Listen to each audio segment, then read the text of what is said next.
happy to be back here and ready to start working and do whatever I can to help the people of Wayanad to have a better future.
That it has been an inspiration for me to see how Wayanad came together, to see how all those people who had lost so much in their lives continued to stand up, continued to fight, and went ahead with their lives no matter what had happened.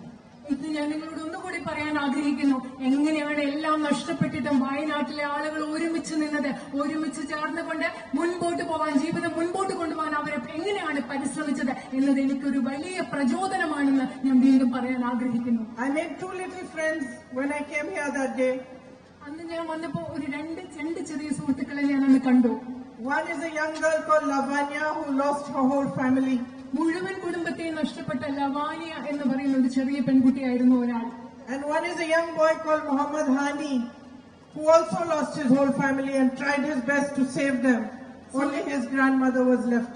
as a survivor with him. I want to thank all the leaders who are assembled here and all the leaders, all the workers of the UDF who came out in support of me, who worked very, very hard to make this election what it became and to make it a possibility for me to win. I want to thank my brother for all the work he did here for the last 5 years. കഴിഞ്ഞ 5 വർഷങ്ങളായി വയനാട്ടിൽ എന്റെ സഹോദരൻ ചെയ്ത എല്ലാ പ്രവൃത്തികൾക്കും വേണ്ടി നിങ്ങൾക്ക് വേണ്ടി ചെയ്ത കാര്യങ്ങൾക്ക് വേണ്ടി അദ്ദേഹത്തോട് ഞാൻ നന്ദി പറയുകയാണ്. It is because of your faith in him and your belief in him that you have put your trust in me as well. അദ്ദേഹത്തിൽ നിങ്ങൾക്കുള്ള വിശ്വാസം കൊണ്ടാണ് നിങ്ങൾ എന്നിലും ആ വിശ്വാസം അർപ്പിച്ചിരിക്കുന്നത്.